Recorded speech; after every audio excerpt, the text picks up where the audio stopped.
أعوذ بالله من الشيطان الرجيم. بسم الله الرحمن الرحيم.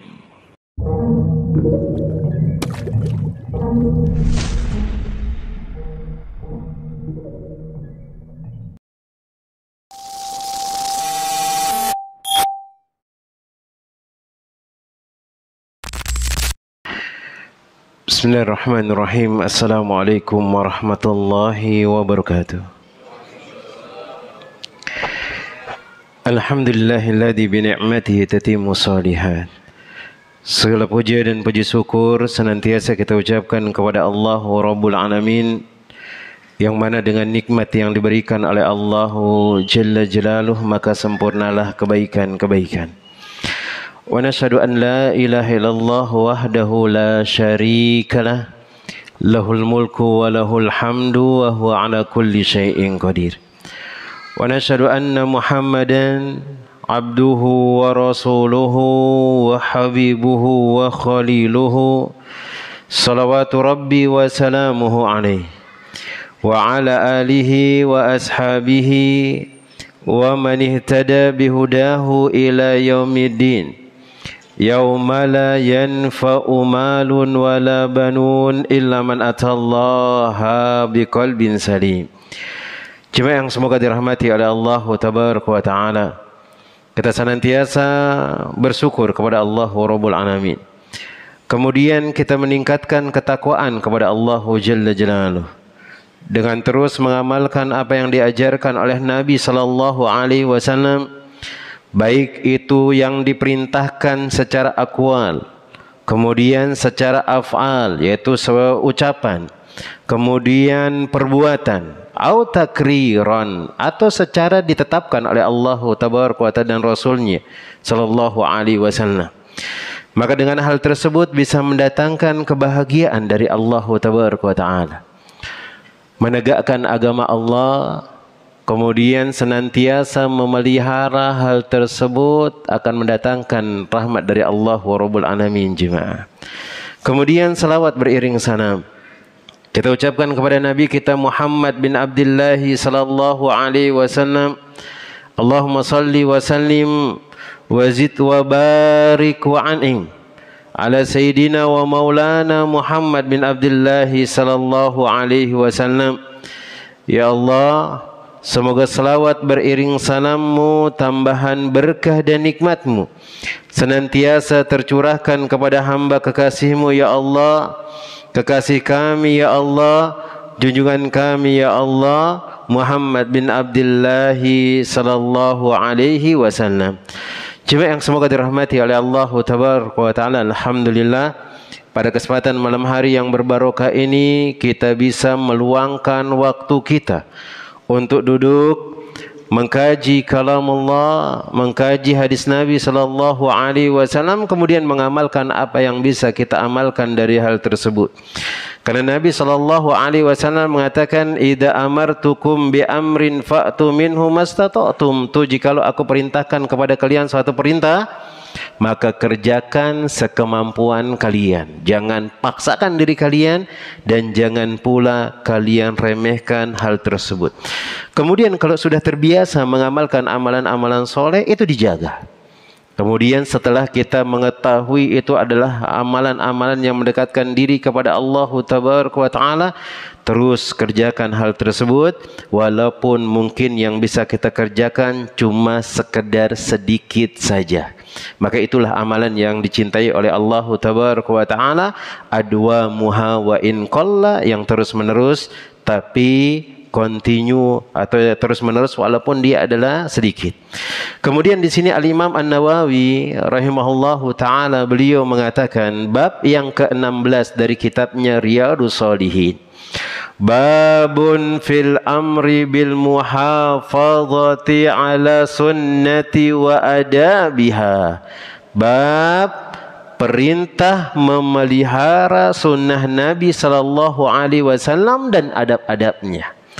Kemudian dalam pembahasan ini yang dimaksud untuk menjaga sunnah itu bukan sunnah lawan wajib jemaah, enggak. Bukan sunnah lawan wajib. Oh berarti kalau kita kerjakan dapat pahala, kita tinggalkan tidak mendapatkan dosa. Bukan.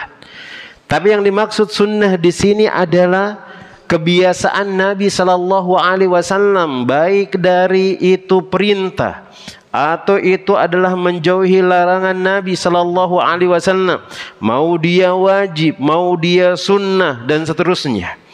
Maka beliau mengatakan wayan bagi al-iltizam ma sahha ani Rasulillah sallallahu alaihi wasallam qaulan wa fi'lan wa tikraran atau tikraran atau takriran. Maka wajib bagi seorang muslim dia berpegang teguh dengan apa yang sahih dari Nabi sallallahu alaihi wasallam. Baik itu adalah ucapan Nabi, ataupun itu adalah perbuatan Nabi, atau itu pun adalah ketetapan yang ditetapkan oleh Nabi yang tidak diperintahkan tapi dikerjakan oleh sahabat, kemudian Nabi menetapkan hal tersebut. Li'anna an-nabiyya sallallahu alaihi wasallam al-uswah wal qudwah liman amana billahi wal yaumil akhir wa dzakarallaha katsiran. Dikarenakan Nabi Sallallahu Alaihi Wasallam adalah suri dan teladan, suri teladan dan kudwa bagi orang-orang yang beriman kepada Allah dan hari akhir, dan orang-orang yang terus menyebut Allah Tabaraka wa Ta'ala banyak. Maka di sini Al-Imam An-Nawawi mengingatkan kepada kita, tuh sunnah yang dari Nabi itu harus dijaga. Ini sunnah yang biasanya kalau kita dengar Nabi Sallallahu Alaihi Wasallam meninggalkan kepada kita ada dua hal. Ada Al-Quran, ada sunnah. Maksudnya jalan hidupnya Nabi Sallallahu Alaihi Wasallam. Yang mana Nabi Sallallahu Alaihi Wasallam mengatakan, taraktukum ala mislil bayda lailuha kanahariha la yazigu anha illa halik. Kata Nabi Sallallahu Alaihi Wasallam, aku tinggalkan kepada kalian itu sesuatu yang sangat terang, yang malamnya kayak seperti siang, yang mana orang yang berpegang teguh dengan hal tersebut dia tidak akan pernah binasa, dan orang-orang yang meninggalkannya akan binasa dia. Maka Nabi SAW mengatakan kitabullah wa sunnati, yaitu Al-Quran dan sunnahku. Ya biasanya kalau orang-orang mengatakan itu kayak seperti hadis lah. Ada Al-Quran, ada hadis. Itu yang dimaksud. Kemudian Allah Jalla Jalaluhu menyebutkan dalam firman-Nya, wa ma atakumur rasulu fakhuduhu wa ma nahakum anhu fantahu. Apa yang datang kepada kalian, apa yang dibawa oleh Nabi Sallallahu Alaihi Wasallam kepada kalian, maka ambillah. Dan apa yang dilarang oleh Nabi Sallallahu Alaihi Wasallam untuk kalian, maka tinggalkanlah. Kemudian Nabi Sallallahu Alaihi Wasallam mengatakan, idza amartukum bi amrin fa'tu minhu mastata'tum wa ma nahaitukum anhu fajtanibuhu. Maka apa yang aku perintahkan kepada kalian, kerjakan hal tersebut sekemampuan kalian, dan apa yang aku larang maka tinggalkan hal tersebut. Kemudian Al-Imam An-Nawawi mengatakan dan membawakan firman Allah Jalla Jalaluhu, wa ma yantiku anil hawa in huwa illa wahyu yuha. Maka tidaklah Nabi Sallallahu Alaihi Wasallam dia berbicara kecuali itu adalah wahyu dari Allah Tabaraka wa Ta'ala, dan beliau tidaklah berkata dari hawa nafsunya. Berarti semua yang dari Nabi Sallallahu Alaihi Wasallam wahyu, dari itu adalah wahyu. Hadis-hadis Nabi Sallallahu Alaihi Wasallam itu kedudukannya sama seperti Al-Quran, kalau memang hadis itu adalah sahih. Ustadz, kok bisa ada hadis sahih sama ada hadis yang enggak sahih Ustadz? Disebutkan oleh para ulama beberapa faktor itu banyak jemaah. Dan ini di antara keutamaan agama Islam. Yang perlu kita ketahui, sesungguhnya agama Islam itu tidak akan pernah disesatkan oleh orang-orang di luar dari agama Islam. Karena Allah Jalla Jalaluhu sudah berjanji untuk menjaga agama Islam jemaah. Allah Rabbul Alamin mengatakan, inna nahnu nazzalna dzikra wa inna lahu lahafidun. Untuk kami yang menurunkan az-zikra, Al-Quran, sunnah Nabi SAW, dan kami akan menjaga hal tersebut. Maka kalau kita lihat ada orang mau membuat-buat Al-Quran, ada orang yang mau memalsukan hadis, ketahuan mereka. Karena mereka nggak akan bisa memasukkan Al-Quran dan nggak akan bisa memasukkan hadis. Karena ada riwayat ini dan itu. Bahkan dalam mustalahul hadis, dalam ilmu hadis, para ulama mengatakan laula riwayah la qala man qala ma syaa ma syaa. Seandainya kalau bukan riwayat yang ada dari Nabi SAW ini disahihkan oleh syekh ini, dan ini adalah hadis yang mutawatir, ini hadis yang mutafaqun alaih, maka sungguh orang itu akan seenaknya ngomong ini dan ini. Dan ternyata terjadi hal tersebut. Dan di antara yang membuat mereka memalsukan hadis, ya dia tidak mau ditinggalkan atau takut ditinggalkan oleh pengikutnya. Akhirnya mereka membuat hadis yang sesuai dengan hawa nafsunya. Mereka kemudian mencari-cari dalil dan berkata kepada orang-orang yang enggak faham dengan dalil tersebut supaya itu dikatakan dari Nabi SAW. Ada seperti itu. Dan itu juga terjadi ketika pada zamannya imam kita, atau di antara pengikut dari imam kita, Imam Syafi'i rahimahullahu ta'ala, yang mana ada sebagian dari pengikut dari Imam Abu Hanifah yang mereka membuat hadis untuk mencela Imam Syafi'i. Ada mereka membuat hadis, dia mengatakan sayakunu fi akhiriz zaman rajulun ismuhu Muhammad bin Idris wa huwa asyaddu minal iblis. Nanti pada hari kiamat, kata mereka, dari kalangan kelompok dari pengikut-pengikut yang datang belakangan dari mengatakan dia adalah mazhabnya Abu Hanifah, dia mengatakan nanti pada hari akhir zaman itu akan datang seorang laki-laki yang namanya Muhammad bin Idris. Siapa Muhammad bin Idris? Imam Syafi'i. Wa huwa asyaddu minal iblis. Dia lebih buruk daripada iblis. Mereka mengucapkan hal tersebut untuk merendahkan kelompok yang lain, kemudian takut nanti pengikutnya ngikut ke imam tersebut dan yang lainnya. Dan kita dapati banyak jemaah, ada orang-orang yang membuat hadis-hadis yang nggak jelas dari mana hadis itu. Mungkin mengatakan tuh siapa yang memakan apel, kemudian apel itu masih ada di kerongkongannya, dijamin masuk surga. Kan aneh-aneh jemaah.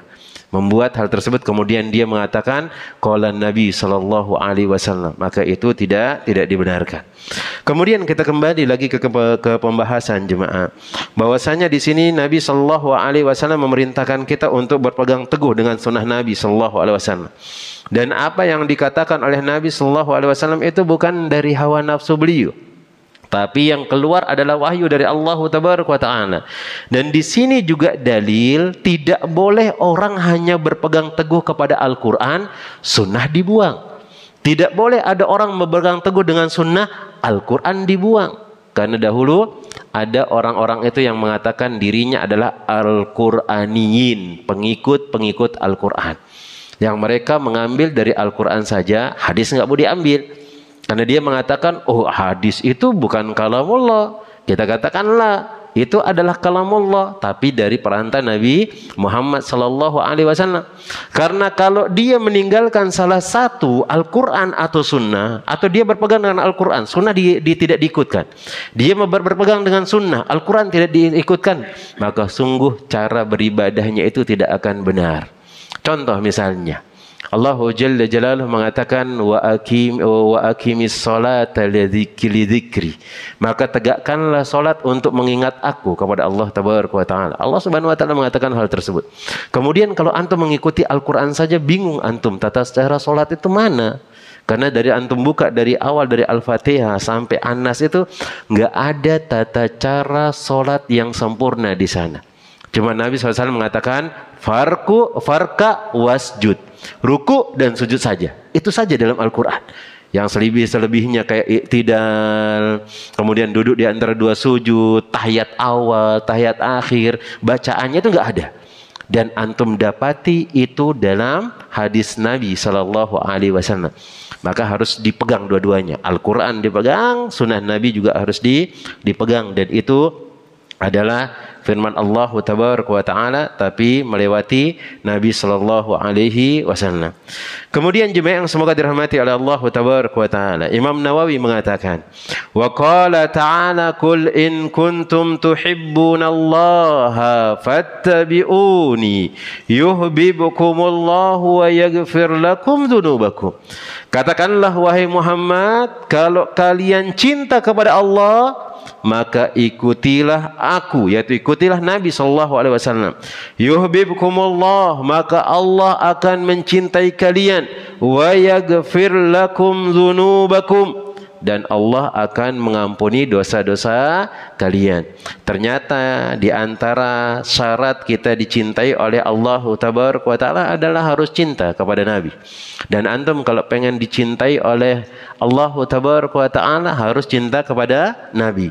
Dan di antara cara cinta kepada Nabi sallallahu alaihi wasallam adalah menegakkan semua apa yang diajarkan oleh Nabi sallallahu alaihi wasallam, terutama yang wajib.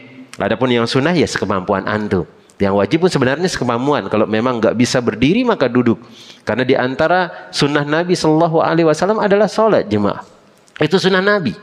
Yang kita katakan di sini sunnah bukan lawan wajib sunnah. Lah.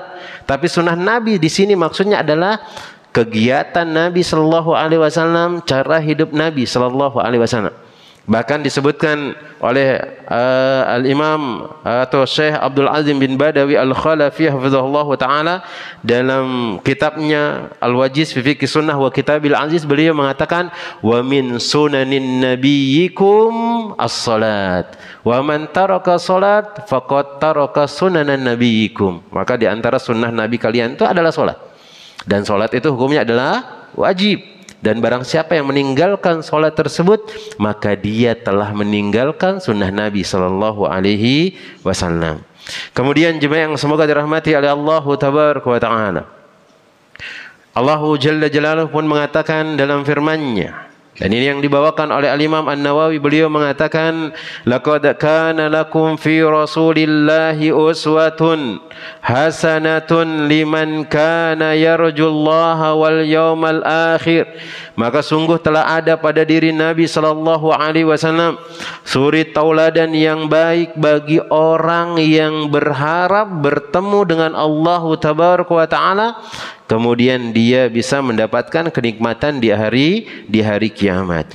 Maka untuk mendapatkan kebahagiaan tersebut dengan mengikuti suri tauladan kita, yaitu Nabi Muhammad sallallahu alaihi wasallam. Kemudian Allah tabaraka wa taala pun mengatakan, fala wa rabbika la yu'minu hatta yuhakkimuka fi ma shajara bainahum thumma la yajidu fi anfusihim harajan mimma qadaita wa yusallimu taslima.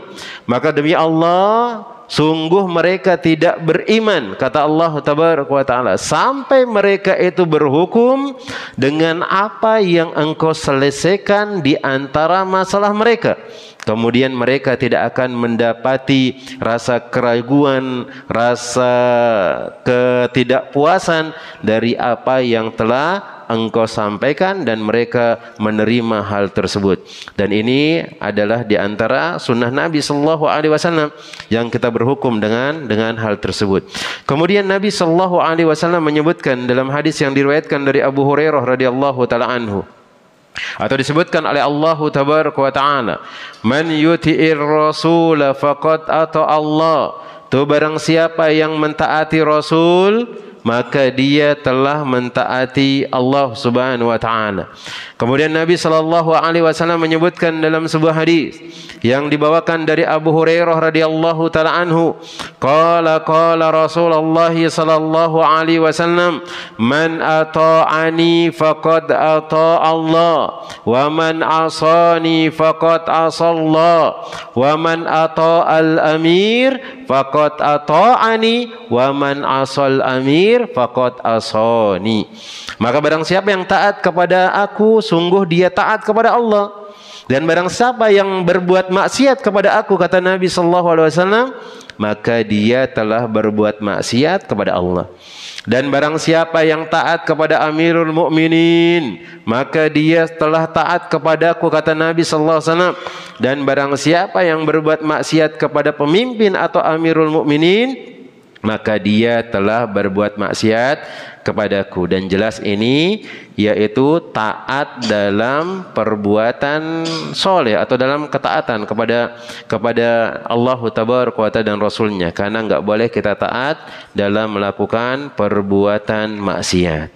Nah, kemudian kita masuk ke hadis yang pertama dari bab ini. Di antara hadis-hadis yang menunjukkan kita diperintahkan untuk menjaga sunnah Nabi Sallallahu Alaihi Wasallam dan tidak boleh ditinggalkan, yaitu hadis-hadis Nabi Sallallahu Alaihi Wasallam atau jalan hidupnya Nabi Sallallahu Alaihi Wasallam.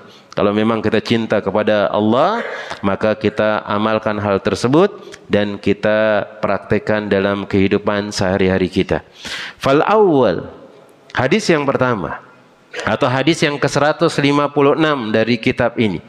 An Abi Hurairah radhiyallahu taala anhu anin Nabi sallallahu alaihi wasallam qala, dari Abu Hurairah radhiyallahu taala anhu dari Nabi sallallahu alaihi wasallam bersabda, da'uni ma taraktukum fa inna ma ahlaka man kana qablakum kasratu su'alihim wa ikhtilafuhum ala anbiyaihim fa idza nahaitukum an syai'in fajtanibuhu wa idza amartukum bi syai'in fa'tu minhu mastata'tum. Maka Nabi sallallahu alaihi wasallam mengatakan, da'uni, biarkanlah, ma taraktukum, apa yang aku tinggalkan bagi kalian, yang sudah jelas bagi kalian. Apa kata beliau? Ya sudah, apa yang aku tinggalkan bagi kalian itu sudah, biarkan seperti itu. Jangan engkau tambah, jangan engkau kurangi, sudah pas seperti itu. Nabi sallallahu alaihi wasallam mengajarkan kita tata cara solat. Ya sudah, biarkan tata cara solat tersebut. Jangan ditambahi, jangan dikurangi. Sudah tahu dia solat maghrib 3 rakaat karena dia lebih kuat misalnya, ayo kita ngerjakan solat maghrib 10 rakaat. Enggak boleh. Nabi SAW mengatakan, biarkan sudah apa yang aku tinggalkan untuk kalian tersebut. Jangan dirubah-rubah. Fa inna ahlaka man kana qablakum kasratu su'alihim. Karena sesungguhnya yang menyebabkan orang-orang sebelum kalian itu binasa adalah mereka terlalu banyak bertanya dan menyelisihi para nabi mereka. Karena banyak orang-orang, Masya Allah, dan sekarang buktinya dari apa yang dikatakan oleh Nabi Sallallahu Alaihi Wasallam, banyak orang-orang itu lebih pintar daripada Nabi. Banyak lebih pintar daripada Nabi. Ada hadis Nabi Sallallahu Alaihi Wasallam yang tidak sesuai dengan akal mereka. Mereka ingin bawa hadis itu sesuai dengan akal dia, tidak mau ditinggalkan. Nabi Sallallahu Alaihi Wasallam melarang kita untuk berbuat dusta misalnya, atau yang lainnya, yang remeh apa aja, Mak? Yang remeh yang kadang nggak sesuai dengan akal kita dari hadis tersebut, kemudian kita menentangnya. Contoh seperti ini. Nabi Shallallahu Alaihi Wasallam mengatakan, kalau ada lalat yang masuk di minuman kalian, maka celupkan lalat tersebut masuk ke semuanya, ke dalam minuman tersebut. Idza waqa'ad dubabu ala ina'i ahadikum falyagmishu. Kalau ada lalat yang masuk dalam bejana kalian, itu celupkan semuanya. Fa inna fi ahadi janahaihi da'un wadawa.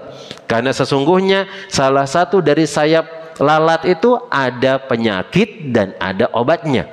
Akhirnya setelah didengar, masa sih kayak seperti itu? Masa sih kayak seperti itu? Kemudian masa kita disuruh minum? Ada lalat masuk di kopi kita suruh celupin, kemudian lalatnya dibuang, kemudian kita minum. Ini enggak masuk akal hal ini. Enggak masuk akal.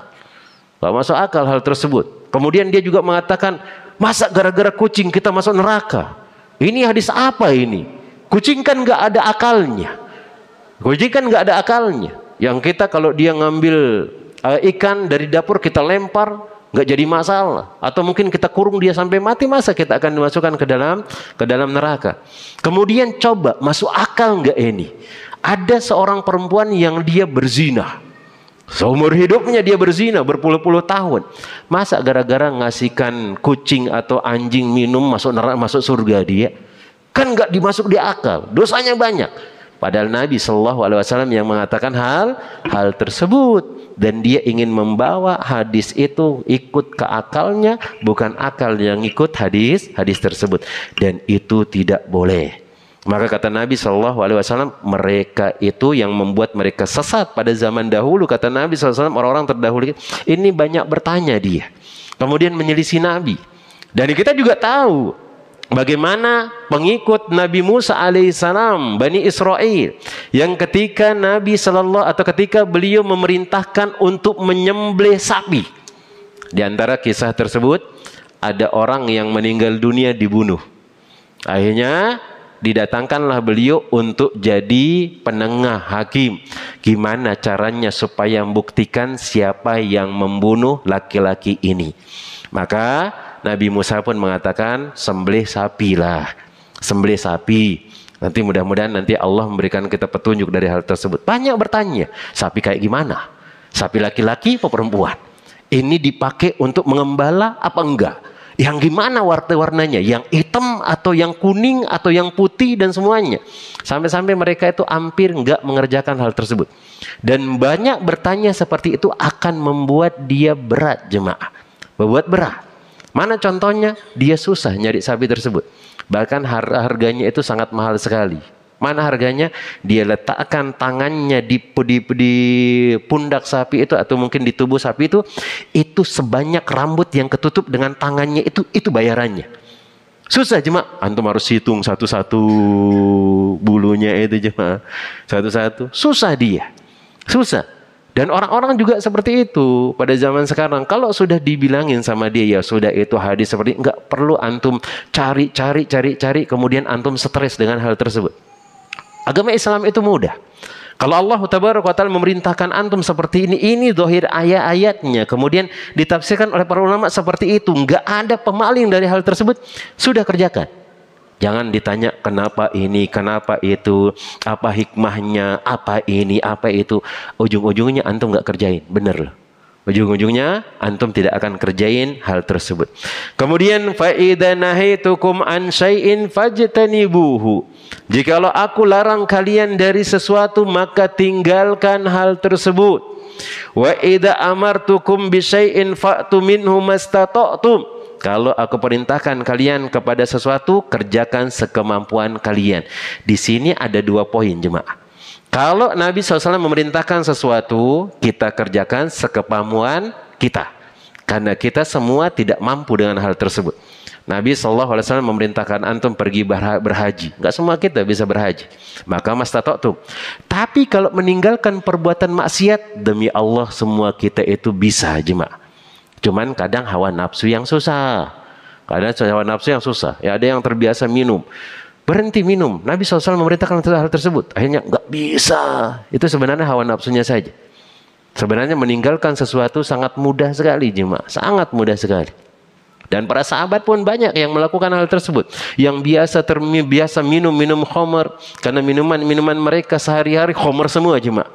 Ketika datang ayat khamar, apa yang mereka lakukan? Mereka nggak peduli dengan kebiasaan mereka. Mereka nggak peduli, sudah bertahun-tahun mereka minum. Kayaknya karena para sahabat tuh lebih candu daripada kita jemaah. Minum khamar, kemudian berzina, beli perempuan, banyak. Tapi ketika diturunkan ayat tersebut, antum lihat kata para ulama, itu jalan di Madinah itu banjir jemaah. Banjir bukan karena air hujan. Khamar jemaah ditumpah semua oleh para sahabat. Karena ketika meninggalkan larangan itu bisa. Meninggalkan larangan bisa. Jangan sampai nggak bisa ini, harus pelan-pelan ini. Maksudnya itu nanti ini separuhnya dan yang lainnya. Sebenarnya itu hawa nafsu kita saja jemaah. Dan meninggalkannya itu pasti bisa kita, pasti bisa. Adapun kalau perintah itu memang berat. Makanya Nabi SAW mengatakan, engkau kerjakan sesuai dengan kemampuan kalian.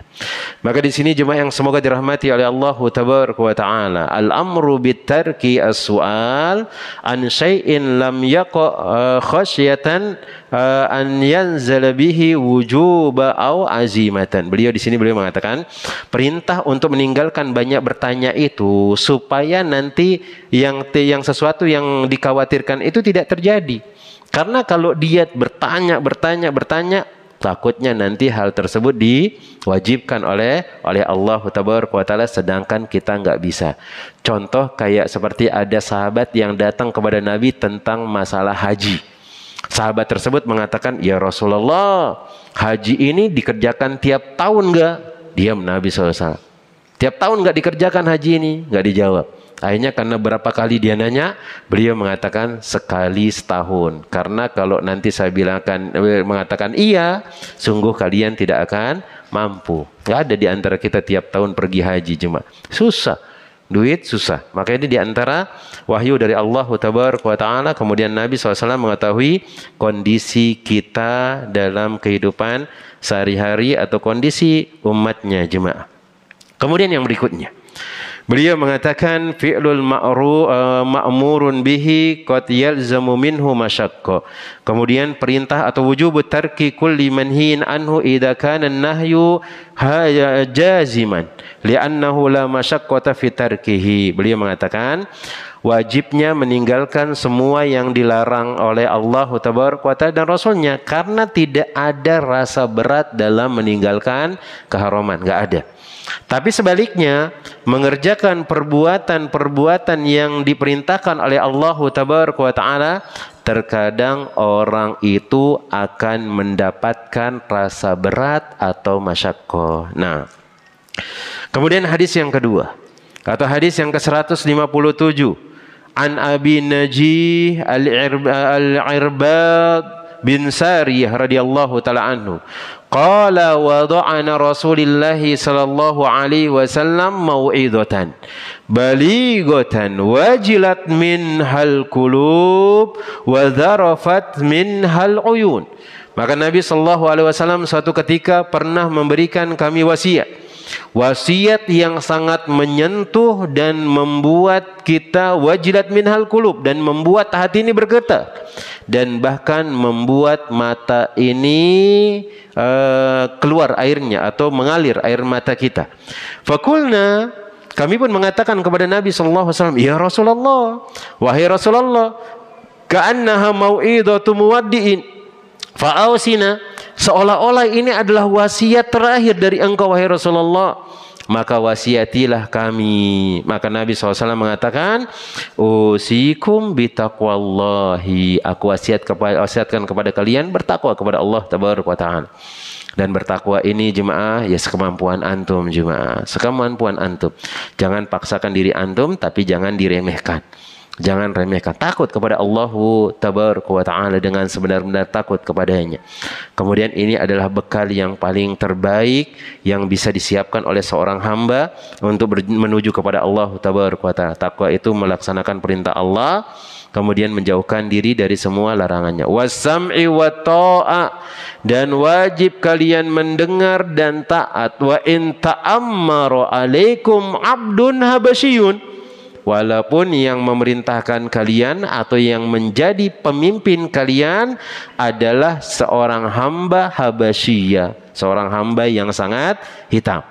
Beliau di sini mewasiatkan kepada kita, kalau sudah antum punya pemimpin, maka antum harus dengar dan antum harus taat. Walaupun mungkin bentuk dan rupanya itu lebih buruk daripada kita, tidak lebih baik daripada kita. Fa innahu man ya'ish minkum fasayara ikhtilafan katsira. Kemudian Nabi sallallahu alaihi wasallam mengatakan, nanti kalian atau orang-orang yang hidup setelah aku meninggal dunia, maka mereka akan mendapati banyak perbedaan. Dan kita lihat perbedaan itu banyak sampai sekarang. Bahkan Nabi SAW menceritakan kepada kita agama Islam itu sampai berpecah belah menjadi 73 golongan. Berpecah belah. Kemudian mana yang baik, mana yang harus diikuti? Nabi SAW memberikan kita solusi jemaah. Kalau ada perbedaan pendapat kemudian antum bingung, nggak usah stres dengan hal tersebut. Ada solusi yang diberikan oleh Nabi SAW.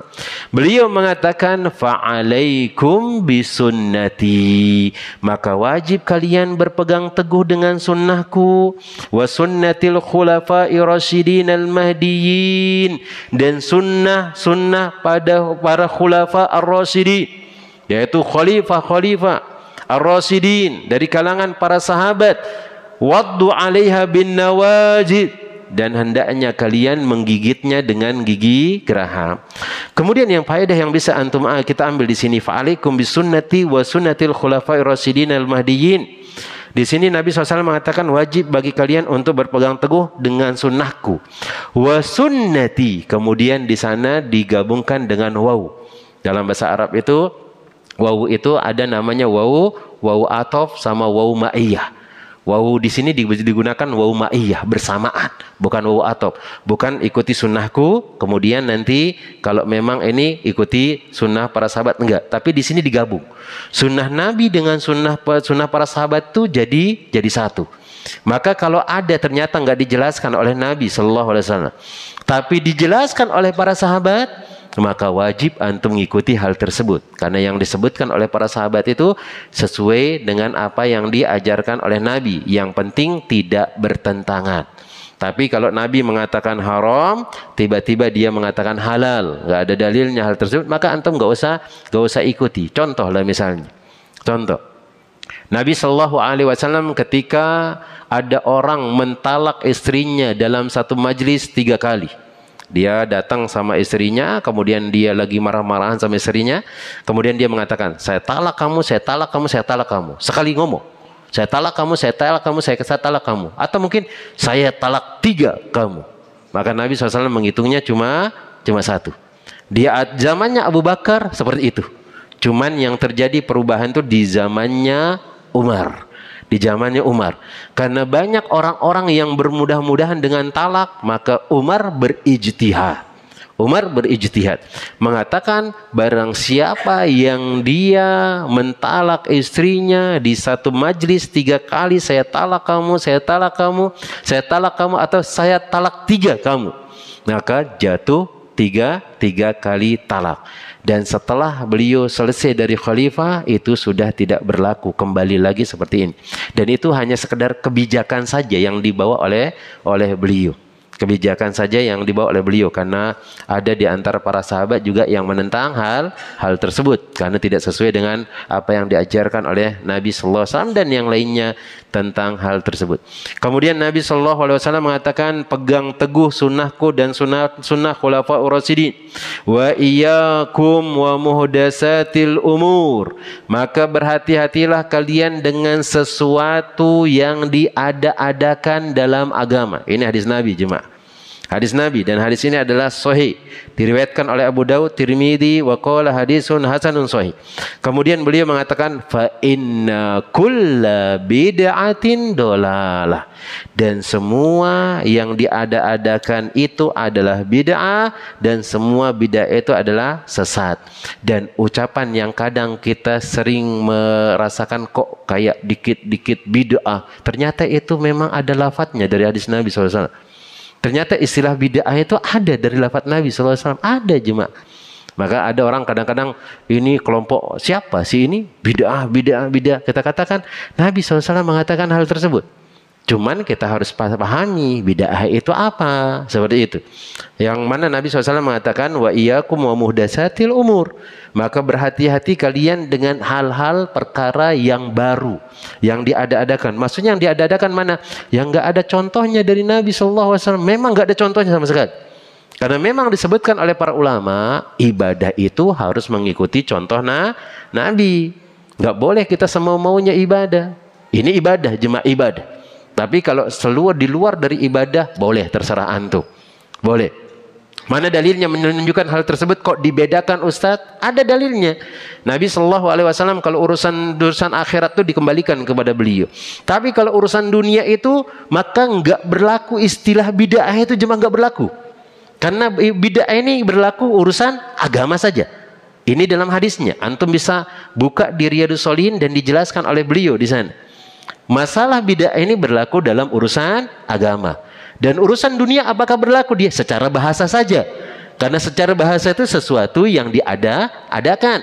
Tapi ternyata itu memang berlaku untuk agama saja. Kalau urusan dunia, Nabi SAW pernah lewati di kebun kurma sekelompok kaum. Kebun kurma, lagi jalan-jalan beliau. Ternyata dilihat ada sahabat yang lagi petani kurma ini. ngambil serbuk sarinya yang pejantan, kayak pejantan kurma pejantan tuh diambil kemudian diserbukin. Karena kalau nggak kayak gitu nggak akan berbuah kurma tersebut. Sama kayak seperti salak kayak jemaah. Karena lihat di Jawa sana waktu kuliah ada petani itu ngambil serbuknya yang pejantan ditaburin. Kita tanya kenapa? Ini untuk pembuahan. Karena kalau mengharapkan burung, mengharapkan angin, ya kalau ada angin kencang. Tapi kalau nggak ada susah, akan gagal panen. Ternyata benar, gagal panen yang 1-2 aja yang ada buahnya, yang lainnya nggak ada. Akhirnya dilihat oleh Nabi SAW. Apa kata Nabi SAW? Ada apa ini? Kok aneh-aneh antum? Ya sudah, nggak usah dikerjakan. Kan yang ngasihkan atau yang membuat kurma ini berbuah karena Allah. Yang membuat berbuah ini kan karena Allah yang membuat hal tersebut. Nggak usah, biarin saja. Akhirnya dibiarin karena saking taatnya sahabat kepada Nabi SAW, walaupun dilihat Nabi itu nggak pandai dengan hal tersebut, nggak dicela oleh para sahabat. Itu diantara penghormatan Nabi, penghormatan para sahabat kepada Nabi SAW. Kalau kita kan beda jemaah, sedikit bertentangan dengan akal kita. Nabi ini, apa ini? Nggak jelas. Masa gara-gara kucing masuk neraka? Ini gara-gara ngasih anjing makan, ini ngasih minum, dia sudah berzina berpuluh-puluh tahun, masuk surga dia. Kan nggak jelas. Tapi kalau para sahabat enggak. Walaupun nggak masuk akal dengan hal tersebut, sahabat itu karena saking cintanya sama Nabi, ya sudah. Ya dengan rasa berat hati, tapi dia mengatakan, iya sudah. Setelah 3 bulan, 4 bulan berlalu, mereka datang kepada Nabi SAW. Ya Rasulullah katanya, ada apa? Gagal panen kita, wahai Rasul. Lah kok bisa gagal panen? Biasanya nggak pernah gagal panen. Iya, ini kayaknya waktu ini kan tahun ini gagal panen kita. Kenapa? Diceritakanlah para sahabat. Harus diserbukin yang betina itu ya Rasulullah. Harus diambil serbuknya kemudian diserbukin dia, dikawinkan ya Rasulullah. Akhirnya mendapati hal tersebut, Nabi pun sallallahu alaihi wasallam mengatakan, antum a'lamu bi umuri dunyakum. Engkau lebih tahu tentang urusan duniamu. Berarti kalau urusan dunia, Nabi serahkan kepada kita, bebas. Antum mau buat rumah dari batu, mau buat rumah dari emas, membuat rumah dari tanah liat, bebas. Karena kita lebih mengetahui hal tersebut. Dan kita lebih mengetahui kondisi-kondisi daripada Nabi. Nabi nggak terlalu tahu tentang ini ilmu ini. Beliau fokus dengan ilmu agama. Beliau fokus dengan agama seperti itu. Nabi mengatakan masalah dunia engkau yang lebih tahu. Maka kalau antum lihat ada lampu kayak seperti ini, jangan antum bilang bid'ah. Jangan. Kenapa? Bukan urusan akhirat, urusan dunia. Itu harus dipahami. Karena banyak orang sekarang seperti ini berarti bid'ah, berarti pada zaman Nabi nggak ada, berarti kita kena. Tidak jemaah. Dan itu yang disebutkan oleh para ulama. Nah, itu yang disebutkan oleh para ulama, disebutkan oleh para sahabat. Bahkan di antara dalil bahwasanya kita itu lebih paham daripada dunia disebutkan oleh Allah Tabaraka wa Ta'ala. Anda lupa ayat berapa itu tentang Allah Jalla Jalaluhu menyebutkan nanti kalian akan bisa membuat pesawat-pesawat terbang, disebutkan di sana. Yang mana pada zaman Nabi itu nggak ada pesawat terbang. Yang ada setelah beliau meninggal dunia dan seterusnya. Dan itu urusan dunia. Dan itu yang disebutkan oleh Nabi Shallallahu Alaihi Wasallam. Maka kita jangan kaget kalau ada mengatakan ini bid'ah misalnya. Tapi orang itu juga nggak boleh bermudah-mudahan mengatakan bid'ah. Gak bermudah-mudahan ini harus betul-betul tahu dia apa sih amalan ini, apakah ini memang adat kebiasaan yang memang dia bukan ibadah atau yang lainnya seperti itu. Karena dalam dalil yang lainnya disebutkan oleh Syekh Abdurrahman bin Nasir As-Sa'di, beliau mengatakan al aslu fi adatinal ibaha hatta yaji'u sariful ibaha hatta yaji'a sariful ibaha. Hukum asal dari adat kita itu boleh sampai ada dalil yang memalingkan hal tersebut. Wal aslu fil asya'i al ibaha. Hukum asal segala sesuatu itu boleh sampai ada dalil yang mengharamkan. Hukum asal. Tapi kalau hukum asal agama itu jelas nggak boleh. Karena tata cara beribadah itu hanya dari Allah dan Rasulnya, dan kita nggak boleh buat-buat. Kalau kita buat-buat bebas, enak sekali jemaah. Nah, enak sekali. Terserah kita berarti melakukan hal tersebut. Maka kita katakan tidak. Allah Ta'ala alam shawab. Mungkin ini yang dapat Anda sampaikan. Allah Ta'ala alam bisawab. Ini yang dapat Anda sampaikan. Mungkin ada pertanyaan, 1 atau 2 pertanyaan. InsyaAllah nanti kita akan lanjutkan. Bismillahirrahmanirrahim. Assalamualaikum warahmatullahi wabarakatuh. Waalaikumsalam warahmatullahi. Yang mau saya tanyakan Ustaz, ada istilah hadis ahad.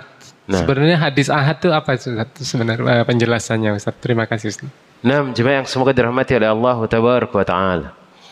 Ada di sini menyebutkan tentang masalah hadis-hadis ahad. Hadis ahad itu hadis yang diriwayatkan tentang masalah akhirat tuh jemaah, tapi sedikit aja yang meriwayatkan, enggak banyak orang.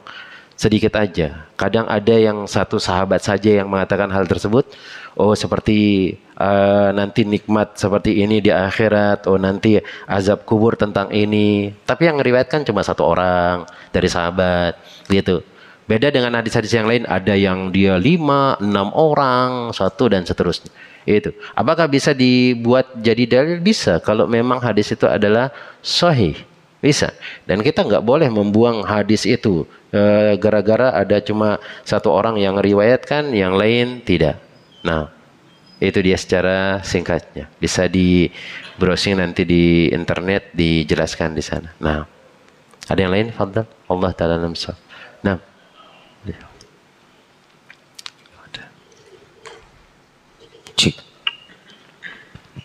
Assalamualaikum warahmatullahi wabarakatuh. Waalaikumsalam. Ustaz, pertanyaan langsung aja, apakah pada zaman Rasulullah hidup ada sahabat Nabi yang melaksanakan ibadah yang dibiarkan saja, padahal Nabi tidak melaksanakan? Ya, Ustaz. Terima kasih. Assalamualaikum warahmatullahi wabarakatuh. Waalaikumsalam warahmatullahi wabarakatuh. Adakah di zaman Nabi SAW sahabat yang melakukan amalan dibiarkan aja oleh Nabi SAW, padahal Nabi SAW tidak mengabarkan hal tersebut? Ada jemaah. Ada. Di antaranya adalah Bilal, yang mana beliau ketika subuh-subuhnya dipanggil oleh Nabi SAW. Lah, tadi malam aku masuk ke dalam surga dengar langkah kakimu, wahai Bilal. Amalan apa yang engkau kerjakan? Amalan engkau apa yang engkau kerjakan? Beliau mengatakan, aku kalau selesai, tidaklah aku berhadas kecuali aku berwudu, wahai Rasulullah. Dan tidaklah aku berwudu kecuali aku akan mengerjakan sholat 2 rakaat. Oh, berarti sahabat mengada-ngadakan dong amalan. Lah, makanya kita sebutkan di sana atau di sini tadi, hadis Nabi itu, sunnah Nabi itu ada qaul, ada ucapan, ada fiil, ada perbuatan, ada takrir. Takrir itu menetapkan. Dan Nabi SAW menetapkan hal tersebut. Dan pada zaman itu wahyu masih turun. Dan banyak ternyata ayat-ayat itu turun gara-gara perbuatan para sahabat. Banyak sekali. Sahabat melakukan ini, Nabi nggak pernah melakukannya. Sahabat yang melakukan hal tersebut, tiba-tiba ayat turun menyelesaikan masalahnya. Menyelesaikan masalah, di antaranya kayak Ka'ab bin Malik yang dia tidak ikut berperang, kemudian dihajar sampai 40 hari. Itu Allah menurunkan ayat untuk mensucikan dia. Ayat mensucikan dia, seperti itu. Nggak dikerjakan oleh Nabi SAW. Tapi di sana ada takriron, ditetapkan oleh Nabi SAW. Dan itu boleh untuk diamalkan. Dan itu ada sunnah Nabi SAW. Sebagaimana hadis ini kita katakan, sunnahku kata Nabi sama seperti sunnah para sahabat. Nah, dan banyak selain dari itu, banyak yang dikerjakan oleh para sahabat. Dan Nabi masih hidup. Dan Nabi menetapkan hal tersebut. Nah, dan tidak memerintahkan untuk diulangi, bahkan jadi sunnah. Di antaranya, ada orang yang safar. Ada orang safar. Kemudian di antara mereka itu junub, datang waktu sholat. Akhirnya apa dilakukan? Dia pernah dengar Nabi SAW tentang hadis tayamu. Akhirnya dia bertayamu. Kemudian setelah beberapa jarak dia dapat air. Apa yang dia lakukan? Dia ulangi lagi sholatnya berwudu. Dia mandi, kemudian dia berwudu, dia sholat. Berarti dia sholatnya dua kali. Dan ternyata Nabi nggak pernah mengajarkan hal tersebut 2 kali sholat. Apa kata Nabi SAW? Kalau dia bertayamum saja sudah sesuai dengan sunnah. Kemudian dia berwudu, dia sholat lagi, dia dapat 1 pahala. Dan Nabi nggak pernah mengerjakan hal tersebut. Dilakukan oleh sahabat, tapi ditetapkan oleh Nabi SAW. Maka pada zaman tersebut nggak ada yang namanya mengadakan amalan dalam agama, karena masih hidup Nabi SAW. Nah, Allah Ta'ala alam. Ada yang lain lagi? Fadhal.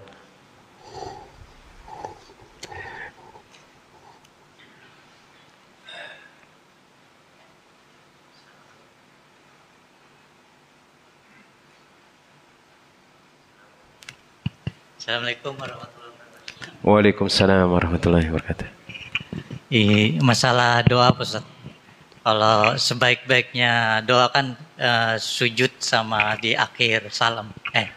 Di antara hadis mengatakan aqrabu ma yakunul abdu 'inda rabbih wa huwa sajidun. Di antara posisi yang dekat kondisinya seorang hamba dengan Rabb-nya adalah ketika dia sujud. Nah, Yang saya tanyakan, apakah dalam doa itu kita bisa sisipkan zikir sebelum berdoa seperti salawat, istighfar sama ketika sujud gitu. ya berdoa sebelum berdoa.